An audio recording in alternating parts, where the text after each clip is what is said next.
Hey everybody, and welcome to a day in the life of me, Christopher Gill. We are gonna go to a couple houses, getting a house shot today. Not shot, but like picture shot, because we're about to list it. And I got like an investor lunch and a bunch of other cool stuff going on. But I want to show you a project that we're completing right now and delivering to our buyer, I think this coming Monday. And I literally just went in there and turned on all the lights for the first time. I've never seen it with all the lights on, and it looks freaking incredible. This is 312 Burleson, and this is one of the best locations in Dignowity Hill, a historic district, and the house turned out incredible. This is one of the largest additions we've done actually as well, which is pretty interesting. We took off like 2 non-original additions and just put a giant new part on the back of the house. So come inside and let me take you around. Oh, this is awesome. We just got these made. We got a really cool charity we found we were able to partner with to get these incredible address signs going, and I think they're pretty sick. Dark color scheme. This is really great because when you're dealing with these old houses with the old siding, this is a lot of new stuff here and it looks fantastic, but part of the stuff, it's really hard to get it sanded down perfectly, and the dark siding, dark colors kind of help to cover that. But here we are. Dang, this is a cool house. So we have a really neat floor color, which I think is one of the neatest things about this. And it just brings this overall lightness to the entire space. Left both of the front doors, so you kind of have like a separate suite here, right in the front of the house, and walk-in closets on all the bedrooms. We've got 3 bedrooms and 2 bathrooms, 2.5 bathrooms, excuse me, and they're all walk-in closets, and a super solid bathroom, great subway tile. We kind of went with the vintage tile on the floor. Like, this is never gonna go out of style. It's just, you know, white and black, and it's just always awesome. So here, let's go check out the kitchen in the back. I wanna show you the master. The master is so cool. Got a little more cabinetry and stuff going in here on this kitchen, but you know, really huge, and it puts the buyer in a position where they can add on to, or they could put an island here, or you could build an entire wall of something over here. So just a lot of really cool options with the kitchen. Great laundry and half bath. Had some fun with the barn doors. Everybody always likes those. I like them. Nice little half bath here. And great, another bedroom here. We did this flooring throughout the entire house. Like, the whole thing is wood. And then you got this giant master suite in the back where we created kind of a sitting area up front here, and then a great size bedroom. The closet is, well, it's another room. It's another room for America, because we love to consume. And then the bathroom, and this shower, holy moly. I mean, come on, this is a shower, people. But huge shower. Like, if you can't have a party in your shower, why have a shower? But this is 312 Burleson, huge lot in the back. It's got tons of space. You can landscape it. You can do whatever you want to the back. And so this is all part of the addition. So that bedroom you saw up here, this entire master suite with the closet, the bathroom, the laundry room, all of this is new construction. But going with the wood framed windows, you know, going with the transoms above the back door here, and you know, obviously running the same flooring through the entire house makes it all connect together and fit together and feel just like one great space. So I mean, literally, this is all we saved of the original structure, because everything else was non-original additions to the house that weren't really period appropriate and were really not constructed well. So going back and constructing it right, and I think it turned out beautifully. Anyway, off to the next project. The next project we're going to, I think, is we're demoing it and doing the foundation. Let's go check it out.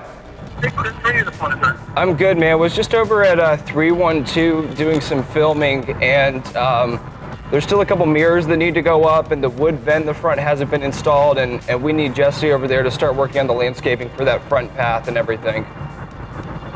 Have you talked to Joe about getting that done yet? All right, so we're here at 210 Pruitt. Bought this like a week ago, and demo's pretty much complete. Foundation's almost done. We're gonna be starting on the addition soon. Let's walk around and check it out. Not too stoked to see all my wood windows left haphazardly like that.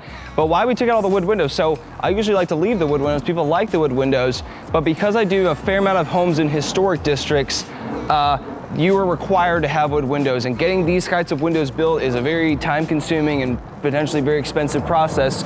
So we're in a non-historic area, so I can strategically remove the windows here, store them, and then put them in the homes that are historic, saving me time, money, and I can just put new wood window or new metal windows in here, excuse me, that are obviously better insulated, you know, more insulated glass. It's a quicker process to get them done, and you know, half the time that's what your buyer wants in the end. So. A little bit of a strategic move there. Holy moly. This is madness. No, so we're gonna vault this ceiling here because this was kind of low and it got super low back down here where the kitchen was. We're gonna vault all this. So we're gonna run the air conditioning and stuff on top of the bedrooms on this side of the house, run them back down to the addition through the walls here, but by bringing this up, you're gonna create a much bigger living space and just a more dramatic entryway, which I think is gonna be really, really nice. Obviously, windows, new windows going in everywhere. Gray wood floors. I love when people or whatever, the floors just somehow don't get destroyed. Like these are all original, they're beautiful pine floors that are gonna sand and they're gonna look incredible. Little bathroom here, gonna do some reconfiguration of that, but kind of a Jack and Jill setup because it's gonna be a bedroom and then a bedroom here in this room. Leave the tub, but a pretty simple, you know, bathroom configuration here. And then we're taking this whole back area. So the addition, oh, sweet, nice. So you can see exactly where the addition's gonna go. We'll walk out there in the back in a second. But yeah, so like this is gonna be your kitchen. So obviously no wall here. So a nice long living area. So kind of living, dining, kitchen. You've seen that a couple times in a bunch of my houses. It's a great format. It's a good use of space, and it creates these big open rooms that people love today and how we're living and utilizing our spaces. So living, dining, kitchen, you know, secondary living or dining here potentially, you have options. And then there'll be a door somewhere back here going back to your master suite, which again, we're just popping onto the back of the house. And a ton more square footage. We're probably adding about 400, no, not quite, maybe 350 square feet right here. And, you know, bring the roof line up, tie it all together, and, you know, a house goes from, you know, kind of crammed in tight to adding the master on the back. Then you got a really nice setup for the front area where it's just living in 2 bedrooms and a bathroom. And then you got the bathroom, the master closet, you know, the laundry will be in the back here. And obviously the master bedroom will all be in the back. So, pretty cool. Yeah, but overall the configuration of the house wasn't that bad when we started. We're gonna be able to save this side door here, which will go right into the kitchen living area, which is a perfect place to have that come in. So you got your front door and your side door, obviously. Had to clear out a ton of crap from this house. This was really a mess. Gonna clean up that palm tree, obviously. Build a new little deck off of here for the stairway coming down. But again, the siding is in overall really good shape. We'll pressure wash it down. Get a lot of this old paint off of here, but it'll clean up really nice. New shingle roof obviously going on. And this is a great location. So this is about a mile from like King William and Lavaca Historic District and Hemisphere Park where, you know, like the middle of San Antonio is. So this is, again, kind of a newer area to begin getting revitalized. But proximity is fantastic. So you're able to buy the homes cheaper, you're able to sell the homes cheaper, which gets those first people in there. And then once you have the momentum, that's when you can start doing the new construction, the higher end rehabs, and then that just brings the entire area up. Then you have your density created because you have a lot more living people here. And that's when the office space, the retail, the restaurants, the bars, they start coming in. That's the trend that you will see as pretty much any area gets revitalized. Super cool and very predictable. And that's when you can really look at areas and get very confident about your investing because it really follows a very predictable trend as areas get rehabbed. Okay, so I had a really cool question recently and I was asked what, as a young person, should be your first real estate investment? Like what is, if you want to start investing in real estate, not necessarily you want to go and be a real estate developer, which is, you know, what I do invest, but obviously I'm more than just investing at this point. And like what should be your first investment or how to begin using real estate to set you up for a separate stream of income if you have a great job already, or like what should that be? And should you buy a house? I would make a case that unless you're buying in a very fast appreciating area, buying, you know, a house a lot of the time is not going to be an investment, and it doesn't pay you anything. It's actually a liability, because investments pay you money, making you money in some way, shape, or form, and a house does not do that. Just a house, you live there unless you have a roommate that helps to pay for it. But honestly, what I would recommend that most people do if they're starting out and they're willing to, you know, sacrifice maybe a little bit of comfort and sacrifice a little bit of, you know, convenience, because but that should be a given if you're trying to invest and, you know, build a real estate portfolio.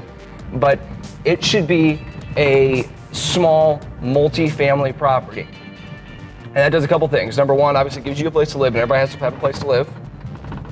Number two, your tenants, and they will, you know, be in their own dwellings, but they are still your tenants. So your tenants will be paying your mortgage, which will be, you know, paying down this asset, because then it is an asset because it's actually paying you money. Again, a house doesn't do that necessarily. It allows you to learn how to be a landlord and to manage rental property, which I think is a very good, important skill, that if you're going to be in real estate in any long-term capacity, you know, whether it's buying larger multifamily properties or whatever that looks like for you, like, you do need to be able to manage tenants and manage a rental. And if you buy it in an area that has, and if you buy property that has a little bit of deferred maintenance, you will again see appreciation and forced appreciation as you fix up that property. So you kind of have those three benefits. Four, actually. You have a place to live, your mortgage is being paid for, hopefully that's also giving you a small profit, you are learning how to manage tenants, and you can force appreciation by rehabbing a property and improving the value. So I think that's the absolute best thing, that if you're starting out, you know, you don't have a ton of money, you don't have a ton of time, you have a great job, hopefully you don't necessarily want to go, you know, full-time and just do real estate, but you can still see some incredible benefits from doing that. So, okay, so we're here at our next project. We are now in Government Hill, which I've done a couple projects here. This is really close to the Pearl, and this house is like finished. We're cleaning it. We did the landscaping yesterday, a couple of touch-up things going, but we're gonna be doing new pictures of it, and it looks really, really nice. Notice our awesome address signs. Can't get over how cool those turned out. And again, similar concept. I'm not trying to reinvent the wheel here. I'm just trying to make it cool and crisp. But, you know, entry, kitchen, and then a nice big living area back here. I love this granite. Nice big living area back here. So again, this one was an addition. This home started out as a duplex, if you can imagine. And you kind of came in and it's completely different. But I think from pretty much here-ish back was all new construction. So the majority of this living area, the laundry room and the master suite, which we'll walk back into in a minute. But it turned out really, really well. These are all new floors. We couldn't salvage the floors in this one, unfortunately. But we went with this really wide plank, which, you know, has a lot of grain and imperfection in it. When it's stained, I think it looks very appropriate, like the original floors would have looked, but just in better quality and better shape, hopefully. Again, tucked away in the back of the house, we have a walk-in closet. It's a smaller walk-in closet, but we do got a walk-in closet. You gotta remember it's a smaller house. I'm trying to maximize, here we go, get some light on in here. And this turned out really, really nice. Another rainfall shower head, huge shower, ginormous. Great big old vanity. Lots of great pulls on it, and your toilet tucked in the back. So very usable, maximizes the space. And we try and create as much space, you know, again, outside the bedroom. Some of the times the bedrooms are a little bit smaller. If I can make the closets a little bit bigger, try and hopefully get as much of your stuff out of the bedroom as possible. Makes you be more minimalistic and not buy as much crap that you don't need and you don't wear, but also keeps just the rooms cleaner overall. So, turned out beautifully. I love these floors, and I think it's just a fantastic room with the windows on either side. So, you know, this one is a small lot, and we lost the yard, but, you know, the trade-off of having a tiny house that only appeals to a very small demographic, really, there's, you know, so that, or saying, okay, hey, we can make this a much larger house and do the addition, make it much more usable, create the living spaces, the living spaces, the master bedroom and everything. I think it's a trade-off that's worth doing. I know that I spend very little time on my yard. I don't enjoy lawn work. I don't enjoy doing stuff like that. I'd much rather have a usable house that's local, that's near the amenities, that's near stuff that you can walk to.